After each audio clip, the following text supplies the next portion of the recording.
Hello students, good morning. आज हम +2 class में 4th यूनिट स्टडी कर रहे थे केमिकल काइनेटिक्स। केमिकल काइनेटिक्स में हम rate of reaction, factors affecting rate of reaction study कर चुके हैं।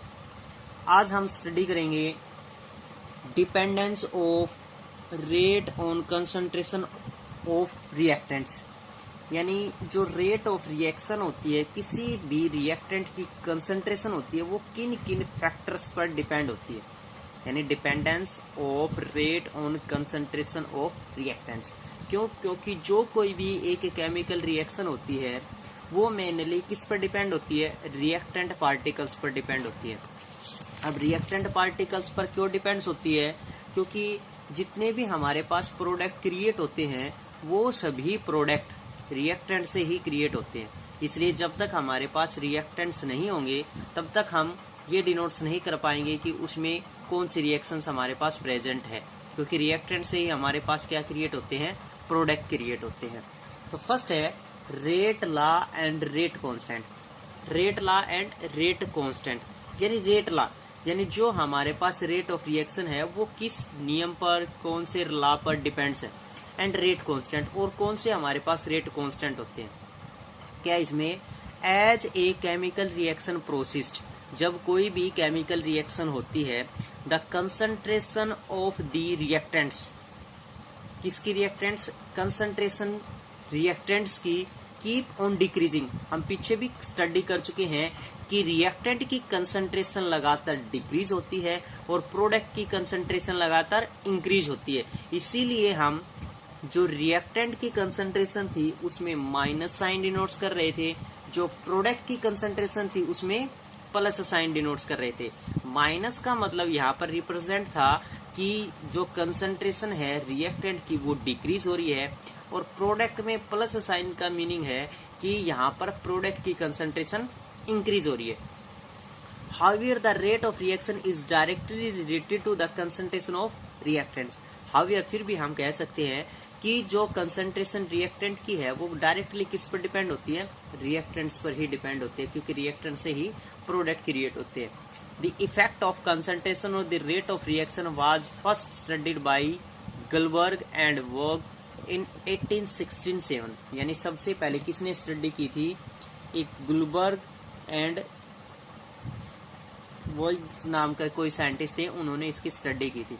They put forward the following result called the law of mass action. उन्होंने क्या पुट किया था कि हमारे पास ये जर्नल इक्वेशन लेके चलते हैं। ए स्मॉल ए यहाँ पर डिपेंड्स करता है नंबर ऑफ एटम्स।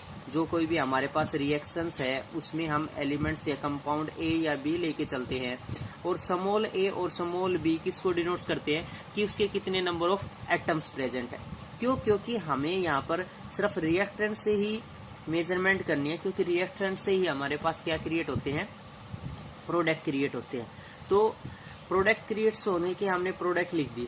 उसके बाद जो रेट ऑफ रिएक्शन है वो डायरेक्टली प्रोपोर्शनल किसकी होती है, वो डायरेक्टली प्रोपोर्शनल होती है concentration of the reactants of its product. यानी हम डिनोट्स कर सकते हैं product of the concentration of the reactant with raise to their powers of stoichiometric coefficient. यहाँ स्टिचियोमेट्रिक कोफिशिएंट क्या है? जितने भी नंबर ऑफ एटम्स प्रेजेंट होते हैं वो डिनोट्स करते हैं उसके स्टिचियोमेट्रिक कोफिशिएंट को, और वो क्या हो जाएंगे, उस रिएक्टेंट्स की कंसंट्रेशन में क्या हो जाएंगे, उसकी पावर में डिनोट्स हो जाएंगे। जैसे यहाँ पर ए एलिमेंट या कंपाउंड हमारे पास प्रेजेंट था तो हमने कंसंट्रेशन ले ली ए की। ए क्या थे, नंबर ऑफ एटम्स प्रेजेंट थे स्मॉल ए, तो स्मॉल ए हमने क्या डिनोट्स कर दिया, उसकी पावर। उसके बाद रिएक्टेंट्स की प्रोडक्ट होती है, तो रिएक्टेंट्स हमारे पास ए उसका और बी भी प्रेजेंट है, तो प्रोडक्ट ऑफ बी कंसंट्रेशन और पावर क्या हो जाएगी, उसके नंबर ऑफ जितने भी एटम्स प्रेजेंट है वो। उसके बाद रेट इज इक्वल टू क्या हो जाएगी, के इंटू कंसंट्रेशन ऑफ ए की power A, concentration of B की पावर बी। के किसको डिनोट्स करता है, रेट कांस्टेंट को। यानी हम जो रेट कांस्टेंट यहाँ पर इस्तेमाल कर रहे हैं वो क्या है, के, यानी हमने उसको के सैम्पल से डिनोट्स कर दिया, रेट कांस्टेंट। उसके बाद है रेट लॉ। रेट लॉ किसको डिपेंड्स करेगा, रेट लॉ डिनोट्स करता है It is the expression which expresses the rate of reaction in terms of molar concentration of reactants with each term raised to some power which may or may not be same as the stoichiometric coefficient of the reaction in the balanced chemical equation। यानी जो हमारे पास एक balance chemical equation होती है उसमें जो reactant की concentration होगी वो उनकी पावर्स के मे और मे नोट भी सेम, यानी उनकी जो पावर है वो सेम भी हो सकती है और डिफरेंट भी हो सकती है। Specific reaction rate, specific reaction rate क्या होती है? रेट कांस्टेंट में be defined as the rate of the reaction when the molar concentration of the each reaction is taken as unity. यानी अगर हम उसकी कंसंट्रेशन टर्म्स को क्या लेके चले, यूनिटी टर्म में डिनोट्स करें। जैसे अभी हम क्या डिनोट्स कर रहे थे, किसी की पावर को डिनोट्स कर रहे थे कंसंट्रेशन टर्म में ए प्लस बी और प्रोडक्ट बना था हमारे पास। अब यहाँ पर हम इस ए और ए की जगह हमने डिनोट्स कर दिया था rate is directly proportional to concentration of A की power A concentration of B की पावर बी। यानी जो यहाँ पर हमारे पास ए और बी हो वो क्या हो जाए, यूनिटी। अब यूनिटी का यहाँ पर मीनिंग क्या है कि यूनिटी टर्म में वो हमारे पास इक्वल हो जाए 1। तो यहाँ पर हम क्या डिनोट्स करेंगे, रेट डायरेक्टली प्रोपोर्शनल हो जाएगी हमारे पास ए की पावर 1 और बी की पावर भी 1। और किसी की भी पावर 1 होती है वो किसके इक्विवेलेंट होती है, उसी टर्म्स के इक्विवेलेंट होती है। तो क्या हो जाएगी हमारे पास रेट डायरेक्टली प्रोपोर्शनल हो जाएगी हमारे पास concentration of A and concentration of B.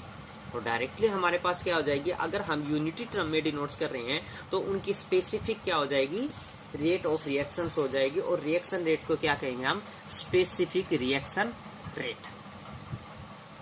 Next है कैरेक्टरिस्टिक्स ऑफ रेट कांस्टेंट। यानी कौन कौन से वो कैरेक्टरिस्टिक्स हैं जो रेट ऑफ रिएक्शंस को अफेक्ट करते हैं, जिसकी वजह से rate of reaction possible denotes होती है। तो वो कौन कौन से हैं?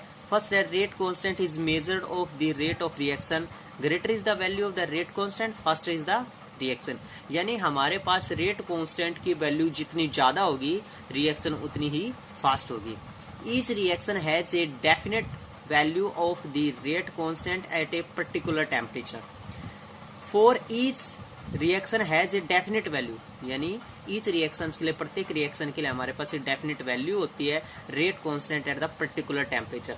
जब हमारे पास कोई भी पर्टिकुलर टेम्परेचर दिया जाए, जैसे हमने इससे पहले वाले यूनिट में स्टडी की थी इलेक्ट्रोकेमिस्ट्री में कि हमारे पास एक नरनेस इक्वेशन थी। वो नरनेस इक्वेशन सिर्फ और सिर्फ एक पर्टिकुलर टेम्परेचर पर ही पॉसिबल थी और वो पर्टिकुलर टेम्परेचर था 25 degree Celsius, that is 298 kelvin. तो पर्टिकुलर टेम्परेचर पर कुछ रिएक्शंस ऐसी होती हैं जो एक पर्टिकुलर टेम्परेचर पर ही पॉसिबल होती है। नेक्स्ट पॉइंट है the value of rate constant for the same reaction changes with temperature. यानी रेट कांस्टेंट है सेम रिएक्शंस के लिए टेम्परेचर के अनुसार चेंज होता रहता है। The value of rate constant does not depend upon the concentration of the reaction. किस पे डिपेंड्स नहीं होते, रिएक्शन की कंसंट्रेशन पे डिपेंड नहीं होती है। Units of the rate constant depends upon the order of reaction. Units होती है किसी भी रेट कांस्टेंट की, वो किस पे डिपेंड होती है, ऑर्डर ऑफ रिएक्शंस पे डिपेंड होती है। अभी हमने ऑर्डर ऑफ रिएक्शन स्टडी नहीं किया है, हम बाद में स्टडी करेंगे क्योंकि इससे पहले हम सिंपल बेसिक स्टडी कर रहे हैं। तो ये क्या है कैरेक्टरिस्टिक्स में कि किसी भी रेट ऑफ रिएक्शंस की यूनिट होती है वो ऑर्डर ऑफ रिएक्शंस पे डिपेंड होती है। सिंपली मैं आपको बता देता हूं कि ऑर्डर ऑफ रिएक्शन क्या होती है। अगर हमारे पास किसी की भी प्रोडक्ट का सम ऑफ देयर पावर, उनकी पावर की प्रोडक्ट का सम हमारे पास क्या निकल के आता है, जैसे अभी हम डिनोट्स कर रहे थे कंसंट्रेशन में, कंसंट्रेशन ऑफ ए की power A, concentration of B की पावर बी। अगर हमारे पास यहाँ पावर का सम ए प्लस बी कुछ भी जैसे 1 निकल के आए तो उसको हम डिनोट्स करेंगे फर्स्ट ऑर्डर ऑफ रिएक्शन, 2 निकल के आए तो सेकंड ऑर्डर ऑफ रिएक्शन, 3 निकल के आए तो थर्ड ऑर्डर ऑफ रिएक्शन। इस प्रकार से हम ऑर्डर ऑफ रिएक्शन मेजर करते हैं। पावर का सम, ये जो हम यहाँ पर स्टोइचियोमेट्रिक कोफिशिएंट डिनोट्स कर रहे थे, इन स्टोइचियोमेट्रिक कोफिशिएंट का सम अगर हमारे पास जिस भी वैल्यू के इक्विवेलेंट निकल के आता है तो वही ऑर्डर ऑफ रिएक्शंस मेजर होती है। नेक्स्ट है law of mass action. Law of mass action क्या है, According to law of mass action, the rate of reaction is directly proportional to the product of the molar concentration of the reactant when value of the each reaction taken as unity. अभी हमने study की थी कि अगर हम उनकी value की concentration term को क्या लेके चल रहे हैं, यूनिटी टर्म में डिनोट्स कर रहे हैं, तो वो रेट ऑफ रिएक्शन किसके डायरेक्टली प्रोपोर्शनल हो गया हमारे पास, product of the concentration of the reactant, यानी रिएक्टेंट की कंसंट्रेशन के इक्विवेलेंट निकल के आ जाएगी और रिएक्टेंट की कंसंट्रेशन के ही इक्विवेलेंट निकल के आए, और दूसरी टर्म में हम डिनोट्स करें कि जो उनकी कंसंट्रेशन है, अभी तो हमने क्या लिया था, स्टिचोमेट्रिक कोफिशिएंट यूनिटी टर्म में डिनोट्स किया था, और अभी हम डिनोट्स करें कि जो उनकी कंसंट्रेशन टर्म है वही हम क्या डिनोट्स कर ले, यूनिटी टर्म में डिनोट्स करें। तो यूनिटी टर्म में डिनोट्स करेंगे तो क्या हो जाएगी हमारे पास, जो रेट ऑफ रिएक्शन है वो डायरेक्टली प्रोपोर्शनल हो जाएगी कंसंट्रेशन भी 1 और दूसरी भी हमारे पास कंसंट्रेशन भी 1, तो दोनों की प्रोडक्ट हमारे पास क्या निकल के आएगी, डायरेक्टली प्रोपोर्शनल टू 1, और डायरेक्टली प्रोपोर्शनल का साइन हटाएंगे तो क्या निकल के आएगा हमारे पास, रेट इज इक्वल टू के इंटू 1, और के हमारे पास की मल्टीप्लाई जब हम 1 के साथ करेंगे तो इक्वल टू क्या निकल के आएगा हमारे पास, के, दैट इज रेट कांस्टेंट। तो हम डिनोट्स करेंगे कि जो रेट ऑफ रिएक्शन है वो किसके इक्वल टू निकल के आएगा हमारे पास, के, that is rate constant.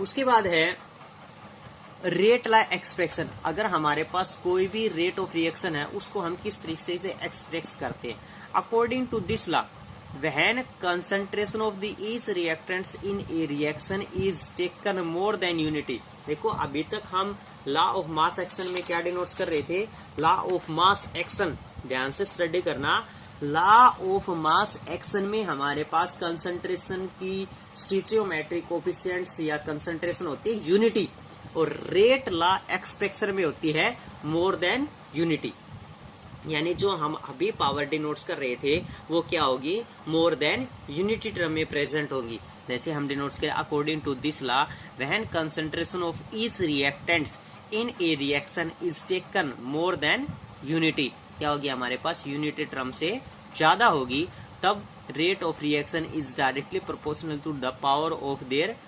Molecules at stoichiometry coefficient, यानी उनकी स्टिचियोमेट्रिक कोफिशिएंट से क्या हो जाएगी, प्रोडक्ट के डायरेक्टली प्रोपोर्शनल हो जाएगी। तो ये क्या थी हमारे पास, रेट लॉ एक्सप्रेशन करेंगे। ऑर्डर ऑफ रिएक्शन क्या है, the sum of power to which the molar concentration in rate law equation are raised to express the observation rate of the reaction is called order of reaction. यानी जो हम कल हमने जो study की थी रेट लॉ एक्सप्रेशन या law of mass action, उस लॉ ऑफ मास एक्शन में क्या निकल के आया था हमारे पास कि जो स्टिचियोमेट्रिक कोफिशिएंट थे किसी भी रेट ऑफ रिएक्शंस के वो यूनिटी टर्म में प्रेजेंट थे, लेकिन रेट लॉ एक्सप्रेशन में क्या था, मोर देन यूनिटी टर्म में प्रेजेंट थे। जैसे हमने कल स्टडी की थी कि मोर देन यूनिटी टर्म में प्रेजेंट थे, तो ये जब मोर देन यूनिटी टर्म में प्रेजेंट है तो इनकी पावर का सम, इनकी पावर का सम हमारे पास किसको डिनोट्स करता है, ऑर्डर ऑफ रिएक्शंस को डिनोट्स करता है। यानी इनकी पावर अगर a प्लस बी हमारे पास 1 निकल के आई, 2 निकल के आती है, 3 निकल के आती है, वो किसको डिनोट्स करेंगी, ऑर्डर ऑफ रिएक्शंस को डिनोट्स करेंगे। तो उन्हीं की डिपेंडेंस के अनुसार हम कह सकते हैं कि कौन सी ऑर्डर ऑफ रिएक्शंस है। इस तरीके से टोटल ऑर्डर ऑफ रिएक्शंस हमारे पास है, zero order of reaction, first order of reaction, second order of reaction, third order of reaction and fractional order of reaction. अब हम इन सभी ऑर्डर ऑफ रिएक्शंस के बारे में स्टडी करते हैं।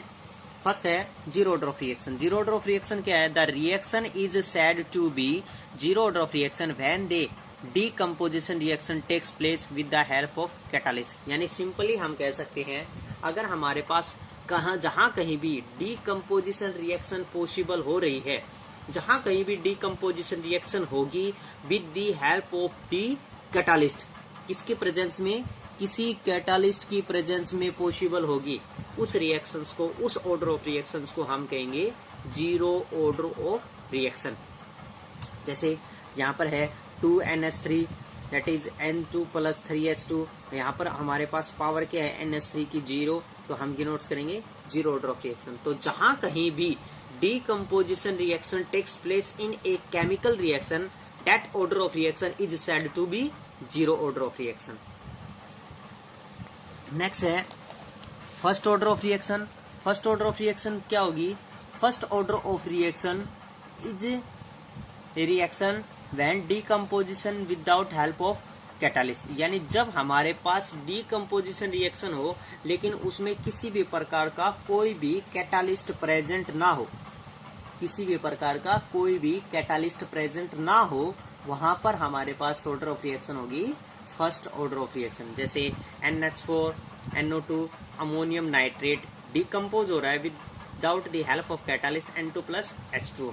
नाइट्रोजन और वाटर मॉलिक्यूल्स में डिसोसिएट हो रहा है, तो यहाँ पर रेट ऑफ रिएक्शंस की पावर क्या हमारे पास 1 है, तो ये किसको डिनोट्स करेगा? हमारे पास फर्स्ट ऑर्डर ऑफ रिएक्शन. उसके बाद हो जाएगी second order of reaction. Second order of reaction क्या होगी? When a reaction takes place combination of the reaction. देखो अभी तक हमने इसकी decomposition reaction with the help of catalyst, that is zero order of reaction. Decomposition reaction without the help of catalyst known as first order of reaction. Second order of reaction क्या होगी?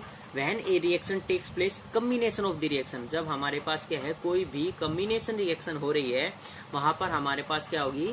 Second order of reaction होगी. जैसे NO+O3 क्या बनेगा? NO2 nitrous oxide plus O2. यहाँ पर हमारे पास order of reaction क्या हो जाएगी? 1 + 1 क्या हो जाएगी? 2. इसलिए डिनोट्स करेंगे हम सेकंड ऑर्डर ऑफ रिएक्शन. उसके बाद है next third order of reaction. Third order of reaction क्या आगे? When the sum of power is 3, यानी जब हमारे पास किसी भी रेट ऑफ रिएक्शंस की पावर का सम स्टोइचियोमेट्रिक कोफिशिएंट में 3 के इक्विवेलेंट है, तो वहां पर क्या हो गया हमारे पास? Third order of reaction. जैसे डिनोट्स करें 2NO+O2 क्या हो गया? 2NO2. यहाँ पर हम रिएक्टेंट्स के पावर का सम करें स्टोइचियोमेट्रिक कोफिशिएंट के अनुसार ही, क्योंकि हमारे पास रिएक्टेंट्स में क्या थी? स्टोइचियोमेट्रिक कोफिशिएंट की पावर ही डिनोट्स हो रही थी, और वो स्टोइचियोमेट्रिक कोफिशिएंट में क्या है? 2 + 1, और 2 + 1 क्या हो चुका हमारे पास? 3. तो क्या हो चुकी है हमारे पास? Third order of reaction. Next है फ्रैक्शनल ऑर्डर ऑफ रिएक्शन. तो फ्रैक्शनल ऑर्डर ऑफ रिएक्शन क्या होगी हमारे पास? When a combination reaction takes place but a reactant particles is halogen group. जब हमारे पास क्या है, एक कॉम्बिनेशन रिएक्शन टेक्स प्लेस कर रही है लेकिन एक reactant particles is halogen group, यानी जब हमारे पास एक रिएक्टेंट पार्टिकल्स हैलोजन ग्रुप का है, the power of halogen will be half. क्योंकि हम हैलोजन की पावर हमेशा क्या डिनोट्स करते हैं? हाफ डिनोट्स करते हैं. क्यों? क्योंकि जितने भी हमारे पास हैलोजन एलिमेंट्स हैं, हैलोजन एटम्स हैं, वो हमेशा डाइवैलेंट बॉन्ड क्रिएट करते हैं. इसलिए जब हमारे पास क्या है, जहां कहीं भी कॉम्बिनेशन रिएक्शन पॉसिबल हो, लेकिन उन कॉम्बिनेशन रिएक्शंस में रिएक्टेंट में अगर हमारे पास एक हैलोजन ग्रुप प्रेजेंट है, तो वहां पर क्या होगी हमारे पास? Fractional order of reaction. जैसे H2+ Br2, तो Br हमारे पास क्या है? एक हैलोजन ग्रुप है, तो हैलोजन ग्रुप की पावर हम क्या डिनोट्स करेंगे? हाफ. तो क्या हो जाएगी? 1 + हाफ क्या हो जाएगी? 3/2, और 3/2 क्या हमारे पास? Fractional order of reaction. तो ये थी हमारे पास ऑर्डर ऑफ रिएक्शन. उसके बाद हम स्टडी करेंगे अब units of order of reaction, यानी जो हमारे पास अभी हमने स्टडी की zero order of reaction, first order of reaction, second order of reaction, third order of reaction, उन सभी की यूनिट क्या होंगी हमारे पास? तो यूनिट होगी हमारे पास जीरो ऑर्डर ऑफ रिएक्शन में हमारे पास पावर क्या होती है? 0. तो 0 हम कंसंट्रेशन में क्या डिनोट्स करते हैं? जैसे हम सिंपली मेजर करें कि जो कंसंट्रेशन होती है वो हमारे पास किसके इक्विवेलेंट होती है? मोल पर लीटर के इक्विवेलेंट होती है. और concentration with respect to time, और किसी की पावर अगर हमारे पास 0 के इक्विवेलेंट है तो वो क्या हो जाएगी हमारे पास? 1. किसी की भी पावर 0 होती है तो वो 1 की इक्विवेलेंट होती है, इसलिए क्या हो जाएगी? मोल पर लीटर पर सेकंड. तो हमारे पास जीरो ऑर्डर ऑफ रिएक्शन की यूनिट क्या हो जाएगी? मोल पर लीटर पर सेकंड. उसके बाद first order of reaction, first order of reaction की क्या हो जाएगी हमारे पास? पर second. Second order of reaction की क्या हो जाएगी? लीटर पर मोल पर second. Third order of reaction की क्या हो जाएगी? लीटर स्क्वायर पर मोल स्क्वायर पर सेकंड. उसके बाद है in case of gases equation. Gases equation में क्या हो जाती है हमारे पास? Instead of the molar concentration we have the pressure in atmosphere, hence rate constant unit has follows, यानी रेट कांस्टेंट हमारे पास एटमोस्फेरिक प्रेशर में क्या हो जाती है, एटमोस्फेरिक में डिनोट्स हो जाती है एटमोस्फेरिक पर टाइम की इक्विवेलेंट हो जाती है। तो हम डिनोट्स करना चाहें तो जीरो ऑर्डर ऑफ रिएक्शन में क्या हो जाएगी, एटमोस्फेयर पर सेकेंड, एटमोस्फेयर पर सेकेंड हो जाएगी पर सेकेंड, एटमोस्फेयर पर सेकेंड पर एटमोस्फेयर पर सेकेंड, और एटमोस्फेयर स्क्वायर पर एटमोस्फेयर स्क्वायर पर सेकेंड। उसके बाद है distance, difference between rate of reaction and rate law constant, यानी रेट ऑफ रिएक्शन जो है और रेट लॉ कांस्टेंट है, उन दोनों के बीच में क्या क्या डिफरेंसेस है। तो डिफरेंसेस हम डीपली स्टडी कर रहे हैं आज कि रेट ऑफ रिएक्शंस होती है वो किस पे डिपेंड होती है, हमारे पास रिएक्शंस और प्रोडक्ट पर unit time, change in concentration of any one of reactant of product with respect to time. Rate of reaction होती है change in concentration of any one of reactants of और product, लेकिन rate constants हमारे पास किस पे depends होता है, proportionality of the rate law equation and equation of the reactants react, that is reaction when the molar concentration of each reactant is unity. Rate of reaction at any instant of and time depends upon the molar concentration of the reactants at that time. Rate of reaction any instant पर time पर depend होती है, लेकिन ये किस पर depends होती है, हमारे पास particular and does not depend on the concentration of reactant, reactant पे डिपेंड नहीं होती है। Its unit is always mole per litre per second. Rate of reactions की यूनिट हमेशा क्या होती है, मोल पर लीटर पर सेकेंड होती है, लेकिन रिएक्शन रेट कांस्टेंट की यूनिट हमेशा क्या होती है, किस पे डिपेंड्स होती है, ऑर्डर ऑफ रिएक्शंस पे डिपेंड होती है। उसके बाद नेक्स्ट टॉपिक है molecularity of A reaction. Molecularity क्या होगी हमारे पास, when the number of atoms, ions or molecules that must collide with one another simultaneously so as to result into a chemical reaction is called molecularity of a reaction। यानी जब हमारे पास क्या हो, number of atoms, ions और molecules that must collide with one another simultaneously, यानी जब हमारे पास जितने भी कोलाइड मोलिक्यूल्स हैं वो एक दूसरे के साथ कोलाइड बिहेव कर रहे हैं, so as to result into a chemical reaction, किसी भी केमिकल रिएक्शन में, तो उस रिएक्शन को हम क्या कहेंगे, मोलिकुलरिटी ऑफ ए रिएक्शन।